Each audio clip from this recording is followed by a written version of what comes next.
আসসালামু আলাইকুম, স্বাগত জানাচ্ছি চ্যানেল আই সংবাদে। সংবাদ কক্ষে আপনাদের সাথে আছি আমি প্রিয়াঙ্কা।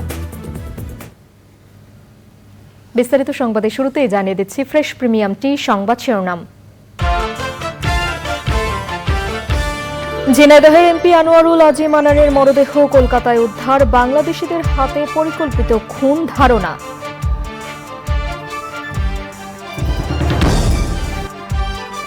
মৃত্যুর আগ পর্যন্ত নিখোঁজ এমপির তথ্য না জানা সরকারের ব্যর্থতা, বিএনপির মন্তব্য। দুর্নীতি সংক্রান্ত ঘটনা কিনা প্রশ্ন। ইব্রাহিম রাইসির প্রতি তেহরানের সব স্তরের শ্রদ্ধা নিবেদন, জানাজার নামাজ পড়িয়েছেন ইরানের সর্বোচ্চ ধর্মীয় নেতা খামেনি।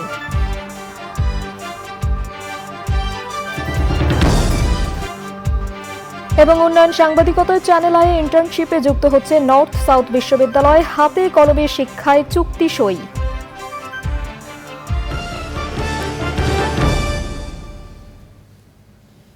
সংবাদ শিরোনামগুলো জানাচ্ছিলাম। এখনকার সংবাদ আয়োজন একই সঙ্গে চ্যানেল আই এর ইউটিউব চ্যানেলে এবং চ্যানেল আই এর ওটিটি প্ল্যাটফর্ম আই স্ক্রিনে লাইভ স্ট্রিম হচ্ছে।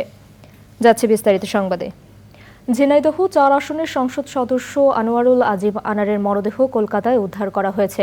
এ নিয়ে ভারতের পুলিশের সাথে সার্বক্ষণিক যোগাযোগ রাখছে বাংলাদেশ পুলিশ। এ বিষয়ে জানতে মইনুল হাসানের কাছে যাচ্ছি, তিনি ডিবি কার্যালয়েই আছেন। মইনুল, সবশেষ কি তথ্য আছে আমাদের জানাবেন।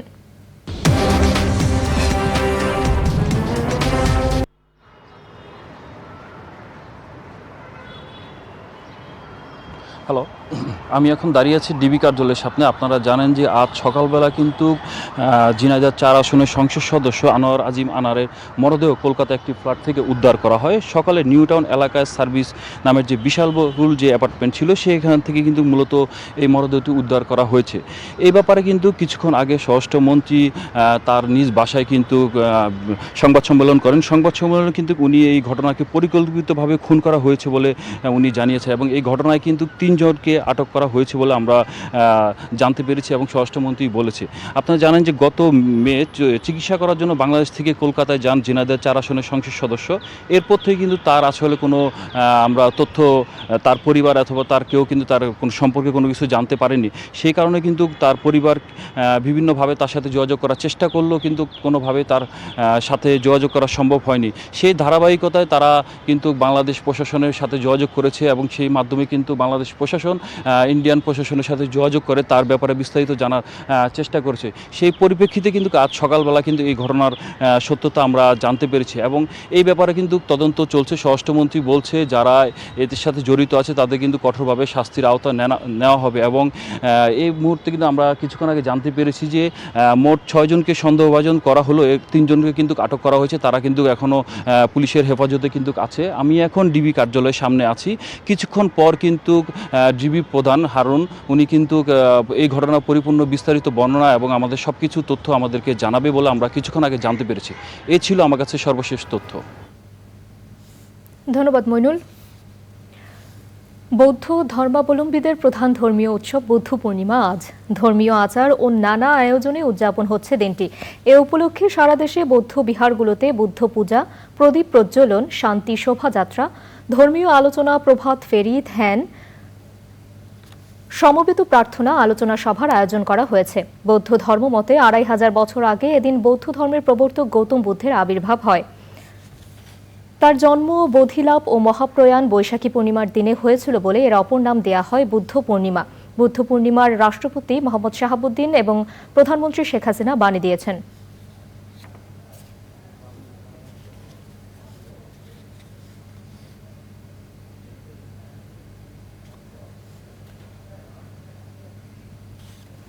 উপজেলা পরিষদ নির্বাচনের প্রচারে ব্যস্ত পটুয়াখালীর মির্জাগঞ্জের প্রার্থীরা। মাইকিং, পোস্টার ও উঠান বৈঠকের পাশাপাশি কর্মী সমর্থকদের নিয়ে ভোটারদের বাড়ি বাড়ি ছুটছেন তারা।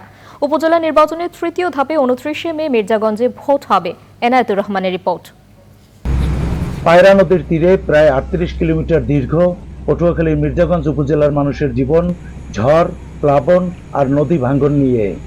আসন্ন এই উপজেলা পরিষদ নির্বাচনে চেয়ারম্যান পদে 3 জন, ভাইস চেয়ারম্যান পদে 7 জন ও সংরক্ষিত মহিলা ভাইস চেয়ারম্যান পদে 3 জন প্রার্থী প্রতিদ্বন্দ্বিতা করছেন। মির্জাগঞ্জ উপজেলার সার্বিক উন্নয়নের জন্য আগামী নির্বাচনে আমি প্রতিদ্বন্দ্বী একজন প্রার্থী হিসাবে কাপ্রিস মার্কায় মির্জাগঞ্জ উপজেলার সর্বস্তরের মানুষের কাছে আপনাদের মাধ্যমে দোয়া এবং ভোট আশা করি। জনগণের দাবির প্রেক্ষিতে আমি নির্বাচনে আসছি। দল যে সিদ্ধান্তের মাথা পেতে নেব, আমি বিএনপি করি, বিএনপি অন্তরে আছে, দিলে থাকবে, এবং সবসময় বিএনপি সমর্থকরাও তো বিএনপিতে ভোট দেয়, আমি একজন সমর্থক হিসেবে থাকলেও আমি বিএনপিতেই থাকি। শতভাগ নিশ্চিত যে মির্জাগঞ্জ উপজেলায় ভোট সুষ্ঠু হবে এবং জনগণ ভোট দিতে পারবে এবং তারা কেন্দ্রে যাবে ভোট দেওয়ার জন্য। বিএনপির বহিষ্কৃত এক নেতা প্রতিদ্বন্দ্বিতা করায় এ নির্বাচন ভিন্ন মাত্রা যোগ হয়েছে। তবে চলমান শান্তিপূর্ণ পরিবেশে সন্তুষ্ট সাধারণ ভোটাররা। ভোটের পরিবেশ ভালোই দেখতে আছে। যে এলাকার উন্নতি চাই আমরা তাকেই ভোট দেব। যেরকম এই রাস্তাঘাট বা মানুষ অসহায় আছে, দরিদ্র, যার পিছে আর কি সবাই মূল্যায়ন করে তাকেই আমরা ভোট দেব। যোগ্য প্রার্থী দেখে, ভালো প্রার্থী দেখে তাকেই আমরা ভোট দেব, যে দেশের উন্নয়ন করতে পারবে। যার যোগ্য প্রার্থী তাকে আমরা ভোট দেব, যে দেশের উন্নতি করবে তাদের ভোট দেব। আগামী 29 মে মির্জাগঞ্জ উপজেলার ভোট গ্রহণ অনুষ্ঠিত হবে। আসন্ন মির্জাগঞ্জ উপজেলা পরিষদ নির্বাচনে সাবেক বিএনপি নেতা প্রতিদ্বন্দ্বিতা করায় এ নির্বাচন অত্যন্ত প্রতিদ্বন্দ্বিতাপূর্ণ হবে বলে মনে করছেন পর্যবেক্ষকরা। পটুয়াখালীর মির্জাগঞ্জ থেকে এনায়েতুর রহমান, চ্যানেল আই। ঝিনাইদহ 4 আসনের সংসদ সদস্য আনোয়ারুল আজিমের মৃত্যুর ঘটনায় বিএনপি বলেছে, মৃত্যুর আগে তার সম্পর্কে কোনো তথ্য না জানা সরকারের ব্যর্থতা। দলের মহাসচিব মির্জা ফখরুল ইসলাম আলমগীর বলেছেন, তার নিখোঁজ হওয়ার পরও সরকার এবং প্রতিবেশী রাষ্ট্র কেন তথ্য দিতে পারল না? দুর্নীতি সংক্রান্ত কোনো ঘটনায় এমন ঘটেছে কিনা সেই প্রশ্নও রেখেছেন তিনি।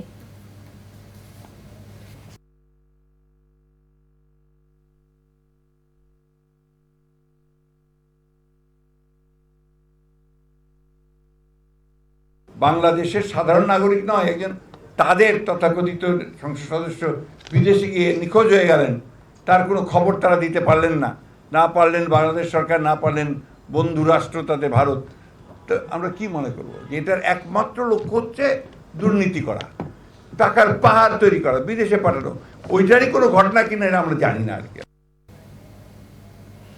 হেলিকপ্টার দুর্ঘটনায় নিহত ইরানের প্রেসিডেন্ট ইব্রাহিম রাইসি এবং পররাষ্ট্রমন্ত্রী হোসেইন আমির আবদুল্লাহিয়ান সহ তাদের সফর সঙ্গীদের জানাজার নামাজ পড়িয়েছেন ইরানের সর্বোচ্চ ধর্মীয় নেতা আয়াতুল্লাহ আলী খামেনি। প্রয়াত প্রেসিডেন্টকে শেষ বিদায় জানাতে তেহরানে জড়ো হয়েছেন লাখো ইরানি। তার প্রতি শেষ শ্রদ্ধা জানিয়েছেন বিভিন্ন দেশের প্রতিনিধি সহ সর্বস্তরের মানুষ।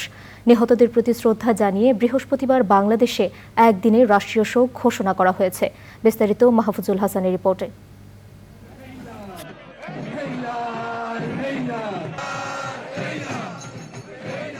পূর্ব আজারবাইজান প্রদেশের রাজধানী তাবরিজ থেকে ইরানের প্রেসিডেন্ট ইব্রাহিম রাইসি এবং পররাষ্ট্রমন্ত্রী হোসেন আমির আবদুল্লাহিয়ান সহ তাদের সফর সঙ্গীদের মরদেহ তেহরানে পৌঁছানোর আগে থেকেই নিহতদের স্মরণে জড়ো হয়েছিলেন বহু মানুষ। এরপর তেহরানে তাদের মরদেহ পৌঁছলে প্রয়াত প্রেসিডেন্টকে শেষ বিদায় জানাতে লাখো মানুষের ঢল নামে তেহরানের বিভিন্ন সড়কে। বিমানবন্দর থেকে দ্বিতীয় জানাজা এবং শেষ বিদায়ের জন্য তাদের মরদেহ নেওয়া হয় ইউনিভার্সিটি অব তেহরানে।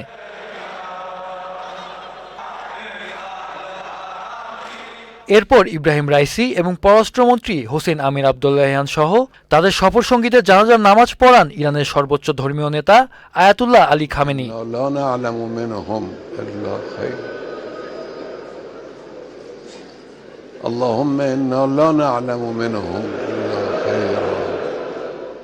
জানাজা শেষে শ্রদ্ধা ও শোকের সাথে স্মরণ করা হয় প্রয়াত প্রেসিডেন্ট ও তার সফর সঙ্গীদের। সে সময় কফিনের উপর কান্নায় ভেঙে পড়েন অনেকে। অশ্রু বিজড়িত চোখে প্রিয় নেতাকে বিদায় জানান ইরানের সাধারণ জনগণ। সে সময় জানাজায় অংশ নিতে দেখা যায় হামাস নেতা ইসমাইল হানিয়া এবং হিজবুল্লাহর সেকেন্ড ইন কমান্ড নাইম কাশেমকে। ইরানের দ্বিতীয় বৃহত্তম শহর মাশহাদে বৃহস্পতিবার রাইসিকে দাফন করা হবে। এ শহরেই রাইসির জন্ম ও বেড়ে ওঠা। রাইসির মৃত্যুকে বিরাট ক্ষতি বলে অভিহিত করেছেন রাশিয়ার প্রেসিডেন্ট ভ্লাদিমির পুতিন। তিনি রাইসিকে খুব নির্ভরযোগ্য অংশীদার এবং প্রতিশ্রুতি রক্ষাকারী ব্যক্তি হিসেবে উল্লেখ করেছেন। Mahfuzul Hasan, channel I. দর্শক, এবারে বিরতি। এবং বিরতির পর যা থাকছে: অভিবাসী ক্রিকেটার নিয়ে গড়া যুক্তরাষ্ট্রের ফিরে এলাম বিরতির পর। বিশ্ববিদ্যালয় পর্যায়ে বিষয়ভিত্তিক জ্ঞান অর্জনের পর প্রতিষ্ঠানে কাজ করতে গিয়ে অনেক সময় হোঁচট খায় শিক্ষার্থীরা। এই দূরত্ব ঘুচাতে উন্নয়ন সাংবাদিকতায় চ্যানেল আইয়ে ইন্টার্নশিপে যুক্ত হচ্ছে নর্থ সাউথ বিশ্ববিদ্যালয়ের মিডিয়া, কমিউনিকেশন অ্যান্ড জার্নালিজম বিভাগ। মোস্তফা মল্লিকের রিপোর্ট।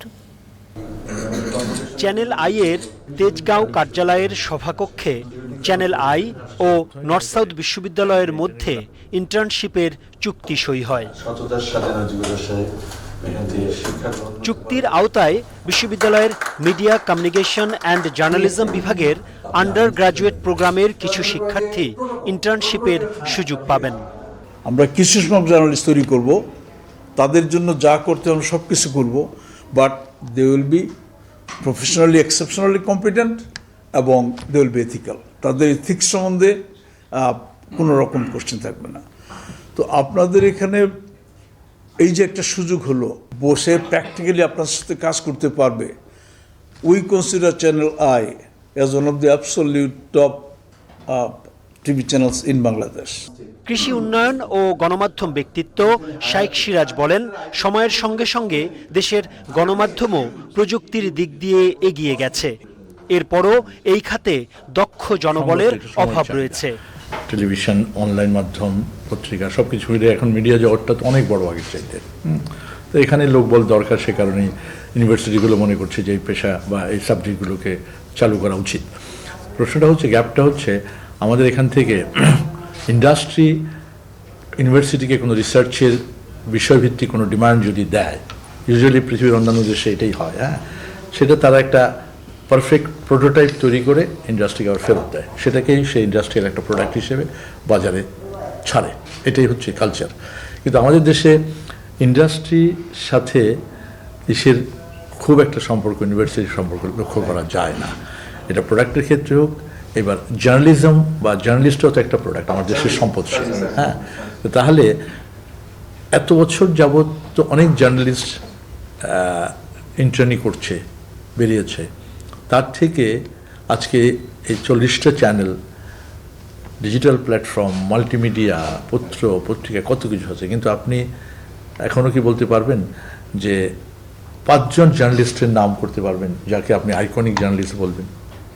বিশ্ববিদ্যালয়টির সাংবাদিকতা বিভাগের শিক্ষকরা মনে করেন, সরকারি এবং বেসরকারি বিশ্ববিদ্যালয়ের সংখ্যার সাথে সাংবাদিকতা বিভাগও গুরুত্ব পাচ্ছে। এ অবস্থায় হাতে কলমে শিক্ষার বিকল্প নেই। দুইটি শীর্ষ প্রতিষ্ঠানের সম্মিলিত যে প্রয়াসটি, সেই প্রয়াসটির মাধ্যমে আমাদের প্রত্যাশাটা হচ্ছে যে আমরা একই সঙ্গে এটাকে প্রাতিষ্ঠানিক রূপ দিচ্ছি। একই সঙ্গে প্রত্যাশাটা এই জায়গাটায় যে হাতে কলমে হৃদয় মাটি মানুষ কিংবা শাইখ ভাইয়ের তত্ত্বাবধানে যে কাজগুলো মাঠে কলমে আমাদের শিক্ষার্থীরা শিখবে।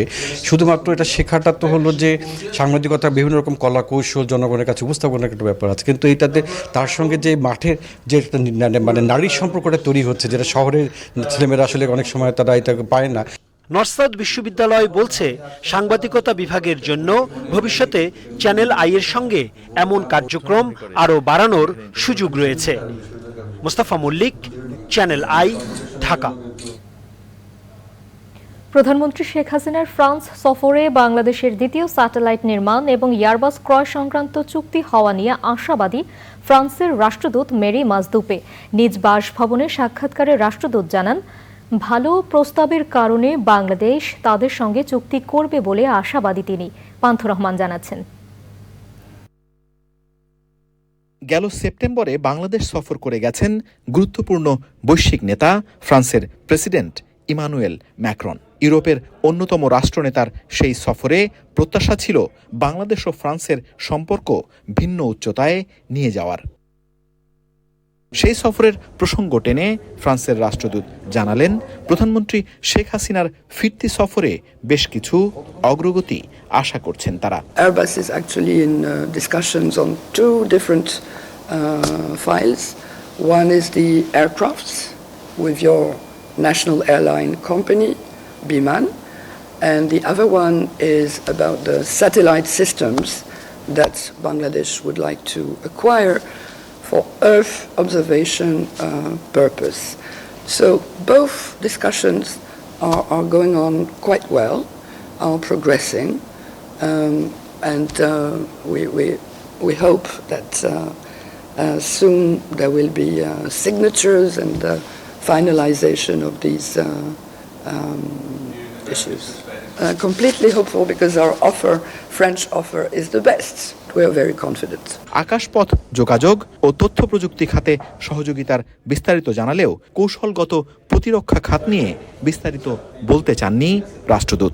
We are confident that Bangladesh authorities are doing everything they can to maintain the situation, the security situation in and outside in the area, but of course there is a worrying situation.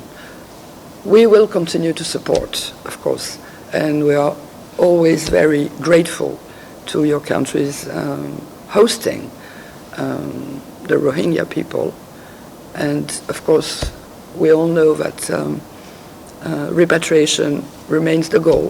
Rohingya সংকট, জলবায়ু পরিবর্তনের প্রভাব মোকাবেলায় বাংলাদেশকে সহযোগিতার পাশাপাশি উন্নয়নশীল দেশে উত্তরণের পরও বাংলাদেশের পাশে থাকার অঙ্গীকার করেন রাষ্ট্রদূত। ইউক্রেন যুদ্ধে ফ্রান্সের অংশগ্রহণ নিয়ে ভুল তথ্য প্রচারে সতর্ক থাকার আহ্বানও জানান ফ্রান্সের রাষ্ট্রদূত। পান্থর রহমান, চ্যানেল আই, ঢাকা। এবারে নিটোল টাটা কৃষি সংবাদ।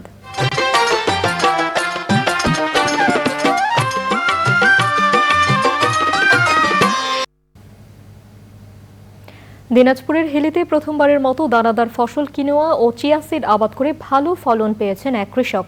সুপারফুড হিসেবে পরিচিত কিনোয়া ও চিয়া সিডের আবাদ এ অঞ্চলের কৃষিতে নতুন সম্ভাবনার সৃষ্টি করেছে বলছে কৃষি বিভাগ। এবারে প্রকৃতি সংবাদ।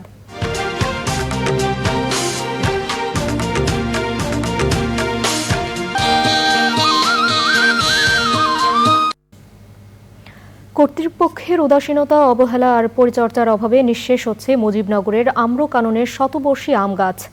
এতে প্রাকৃতিক সৌন্দর্য হারিয়ে মলিন হয়ে পড়েছে ছায়া সুনিবিড় মনোমুগ্ধকর ঐতিহ্যবাহী আম্রকানন।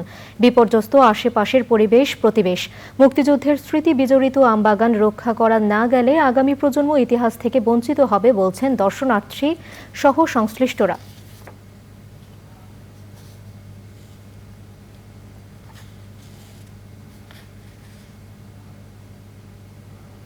এবারে খেলার খবর।